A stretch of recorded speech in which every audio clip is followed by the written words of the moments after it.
हाँ जी, क्या हाल है। ग्रुप 1 का हो गया है समापन, बट लड़ाई अभी आधी हुई है मित्रों। महाभारत अभी तक खत्म नहीं हुई है, अभी बस एक हॉल्ट आया है क्योंकि अगला स्टेप है हमारा ग्रुप 2 का। और जब इंस्टीट्यूट हमें 1.5 दिन से ज्यादा देने को राजी नहीं है ग्रुप 2 में, तो हम क्यों आराम करने को है। आराम नहीं करना है यार। मैं भी 3-3 2-2 घंटा सो रहा हूँ बस, और पागलों की तरह लगा हुआ हूँ। आर्टिकलशिप, यूट्यूब वीडियो एंड तुम्हारे लिए बढ़िया बढ़िया कंटेंट बनाना, तुम्हारे लिए बढ़िया बढ़िया मटेरियल लाके देना जो तुम्हें इस पेपर को हेल्प करे क्लियर करने में। हाय, माय नेम इज वंश एंड वेलकम बैक टू वंश के विचार। आज हम बात करने वाले हैं one of the toughest subject जो मुझे लगता है बच्चों को लगता है, दैट इज कॉस्टिंग। क्योंकि भैया इस सब्जेक्ट का कोई सिर पैर नहीं है। इसमें इंस्टीट्यूट कहीं से भी क्वेश्चन पूछता है और कहीं से भी क्वेश्चन लेके आ जाता है। एंड मैं जब इसकी पेपर प्रिडिक्शन के लिए अपना एनालिसिस कर रहा था, मेरा दिमाग फट गया कि यार तुम्हें बताऊं क्या कि तुम लोग कैसे प्रिपेयर करके जाओ। अब भैया there are many students who have just started with group 2, हमारे साथ अभी अभी जुड़े हैं। तो अगर आप नए हो तो सब्सक्राइब कर देना इस चैनल पे। तो आइए इस वीडियो को शुरू कर लेते हैं। पहले तो उसके ऊपर बात करते हैं जो चीज तुम थंबनेल में देख के आए हो। हाँ, मैं बना के लेके आ गया हूँ कॉस्ट की फॉर्मूला शीट, जिसमें सारे कॉस्ट के फॉर्मूलाज लगे हुए हैं। इसको बनाने में मेरे को 2 से 3 दिन लगे हैं और इसके मैं लेने वाला हूँ तुमसे बहुत सारे पैसे। भैया अब आप हमसे पैसे लोगे?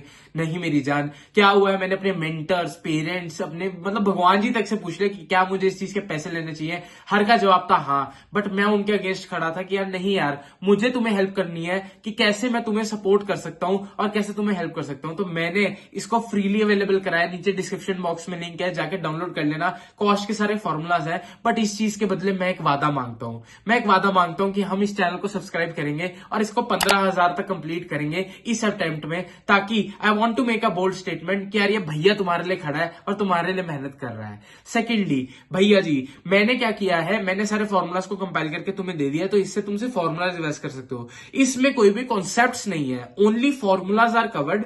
और सारे चैप्टर्स के जिनके फॉर्मूलाज हैं वो कवर्ड हैं। इसमें कोई भी कॉन्सेप्ट्स नहीं है। अगर तुम सोचो भैया ये पढ़ के चले जाए और काम हो जाएगा, दैट इज नॉट इनफ। ये सिर्फ फॉर्मूलाज कवर्ड है ताकि तुम्हें एक फॉर्मूलाज का ओवरव्यू मिल जाए, कौन से फॉर्मूलाज हैं और वो कैसे कैसे गिवन है हमारी कॉस्ट की बुक में। अब भैया पढ़ना कैसे है? पहली चीज भैया, कॉस्ट में सिर्फ आईसीआई स्टडी मॉड्यूल इनफ नहीं है। ये मैं पहला पेपर है जिसमें मैं बोल रहा हूँ कॉस्ट में सिर्फ आईसीआई स्टडी मॉड्यूल इनफ नहीं है। पेपर में लटक जाओगे क्योंकि जो क्वेश्चंस का लेवल है वो थोड़ा हायर रहता है इंस्टीट्यूट के द्वारा, और चेकिंग भी फिर उस हिसाब से थोड़ी हायर रहती है अगर इजियर साइड में पेपर आ जाए।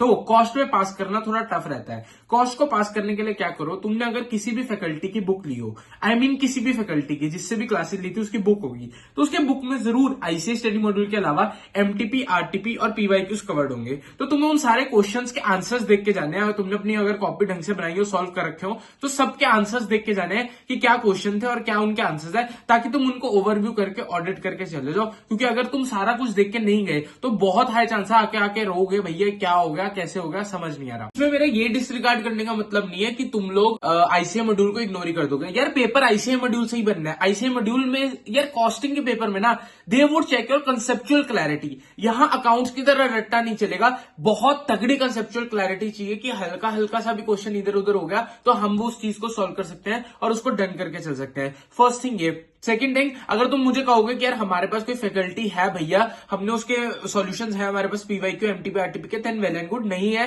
तो भैया एक फेमस फैकल्टी है, उनका बूस्टर बैच आता है, तुम्हें पता है मैं किसकी बात कर रहा हूं, तो तुम उनको देख सकते हो। उसके जो मटीरियल है ना, उनका जो मटीरियल है वो इनफ है, उसमें सारे पीवाईक्यू, आरटीपी, एमटीपी कवर्ड है along with ICI study module. Study module के सारे क्वेश्चन देख के जाओगे, मेरे को वादा करो, साथ में उनके अगर पीवाईक्यूज देख के चला जाओगे, काम सेट हो जाएगा। Second thing, paper will be hell lengthy. जो कॉस्ट का पेपर रहता है वो बहुत ज्यादा लेंदी पेपर रहता है, मतलब बहुत लंबा आएगा। तो भैया लिखने की स्पीड अपने तेज रखना कि भैया मुझे रुकना नहीं है, मुझे पेपर को खत्म करना, तेजी से तेजी इसको लिख के आना है। क्योंकि अगर तुमने देर करी भैया पेपर निकल जाएगा, पेपर छूट जाएगा। यहाँ टाइम वेस्ट नहीं करना। सेकेंडली, कॉस्ट में तुम्हारी प्रेजेंटेशन कोई भी नहीं देखता, घंटा मैटर्स द प्रेजेंटेशन। तुम्हें क्या लिखना है, स्टेटमेंट ऑफ कॉस्ट, लाइनें खींचनी है खींचो, नहीं खींचनी ना खींचो, वर्किंग नोट पहले बनाना है, बनाओ, नहीं बनाना ना बनाओ, क्वेश्चन का आंसर सही लाके देना। किसी भी मेथड से लाके दो, तुम इंस्टीट्यूट को चीटिंग करके लाके दो, मैं इतनी बड़ी स्टेटमेंट बोल रहा हूं, बट उसको मैटर करता है क्या तुम्हारा आंसर सही है कि नहीं। दैट इज द कॉस्टिंग का सब्जेक्ट। तो तुम्हें उस हिसाब से कॉस्टिंग को पढ़ के जाना है कि मुझे बस कॉस्टिंग में आंसर सही लेके आना है, कैसे भी करके मैं लेके आ जाऊं। फिर थर्ड थिंग, तुम जहां भी फॉर्मूलाज यूज करोगे, तुम फॉर्मूला को मेंशन करोगे, मैंने ये फॉर्मूला यूज किया है, ये फॉर्मूला है। शॉर्टकट्स को अवॉइड करना। शॉर्टकट्स को यूज करने का तरीका क्या है, पहले शॉर्टकट का नाम लिखो, पूरे उसका नाम लिख दो। जैसे स्टैंडर्ड रेट लिखा है तो उसका एसआर लिखा है, फिर नीचे फॉर्मूलाज में एसआर लिखते रहो, तुम्हारा काम डन होता होता रहेगा। इस तरीके से उन्होंने कॉस्टिंग को करके जाना है। फोर्थ, भैया किस ऑर्डर में कॉस्टिंग को स्टार्ट करना है। कॉस्टिंग को स्टार्ट करने का ऑर्डर क्या है भैया, मटीरियल लेबर ओवरहेड इससे स्टार्ट करूंगा। बेटा 1.5 दिन में से आधा दिन तो क्या, आधे से ज्यादा कि 1 दिन काट दे तू, तेरा 1 दिन में सिर्फ ये 3 होएगा। अगर तू इस हिसाब से चला तो हो जाएगा तेरा काम खराब। तुझे क्या करना है, तुझे स्टार्ट करना है with budgetary, marginal and standard costing. इन 3 बड़े चैप्टर से तुझे स्टार्ट करना, और फिर उसके बाद मटीरियल लेबर ओवरहेड पकड़ के, एबीसी कॉस्टिंग पकड़ के, सर्विस कॉस्टिंग पकड़ के, इस तरीके से करके जाना है कि तेरा ऐसे सिलेबस पूरा कंप्लीट हो जाए। प्रोसेस कॉस्टिंग, जॉइंट कॉस्टिंग, ये सारे चैप्टर्स को फिर तूने खत्म करना है। इस ऑर्डर से चलना है, वरना अगर तू किसी और ऑर्डर से चला तो भैया बाद में आके मुझे ना बोलियो भैया 1.5 दिन में कुछ पढ़ाई नहीं हो पाई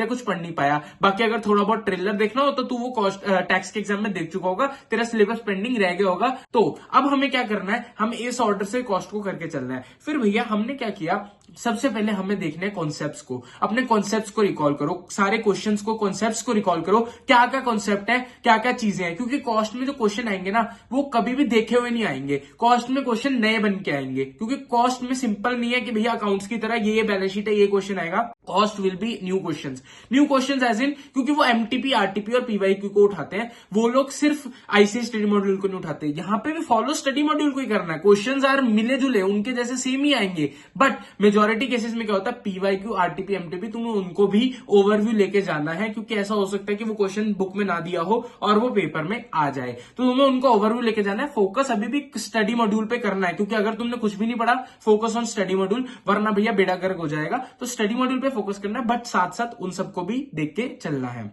फिर भैया जब इनको कॉन्सेप्ट्स को देख लिया, रिकॉल कर लिया, then pick up your calculator, see all the questions. 100% questions को देख के जाओगे तुम फैकल्टी की बुक के, जिसमें आईसीएस स्टडी मॉड्यूल के क्वेश्चंस को थोड़ा थोड़ा रफ में स्क्रिबल भी करोगे, बाकियों को चाहे ऑडिट करोगे, मेरे को चलेगा, मेरे को कोई दिक्कत नहीं है। कैलकुलेटर पे हाथ जल्दी चलना चाहिए, सारे क्वेश्चंस को रफ में सॉल्व करके जाओगे, और जो क्वेश्चंस नहीं बन रहे उनको मार्क कर लोगे, जो उनको पेपर वाले दिन सुबह देख के जाओगे कि यार ये क्वेश्चन मेरे से नहीं बने, तो और बाय चांस ये क्वेश्चन ना आ जाए, तो क्योंकि कॉस्ट में होता है जो छोड़ा है, बाय चांस ही वो क्वेश्चन पेपर में दिखाई दे रहा ही देता है। जो हमारी होगी one special paper prediction, that will be also coming soon on the channel by 8 o'clock या 9 o'clock के हिसाब लगा लेना, क्योंकि मेरे को थोड़ा और टाइम चाहिए उस पे एनालिसिस करने के लिए। आर्टिकलशिप के बाद आने के बाद मैं उस पर डालूंगा, जल्दी आएगी चैनल पे। बस ये वीडियो ज्यादा लंबी ना हो जाती, तो मैंने एक आइडिया दे दिया, ओवरव्यू दे दिया, तुम्हें कॉस्ट शीट प्रदान कर दी, मतलब जो फॉर्मुला शीट है, तुम अपनी पढ़ाई स्टार्ट कर सको और you can get going with it. And वो भी जल्दी मैं लेके आ जाऊंगा चैनल पे, आज ही, ये मेरा प्रॉमिस है, क्योंकि मैं मेहनत करने को तैयार हूं यार, क्योंकि मुझे करना है मेहनत और मुझे अपना गोल अचीव करना 15,000 सब्सक्राइबर का। तो मैं कहता हूं तुझे भी ये बोथ ग्रुप अचीव करना है और तुझे भी रैंक लेके आनी है इस सीए इंटरमीडिएट में, तो लग जा और खत्म करते हैं इस सीए के एग्जाम्स को, सीए के महायुद्ध को।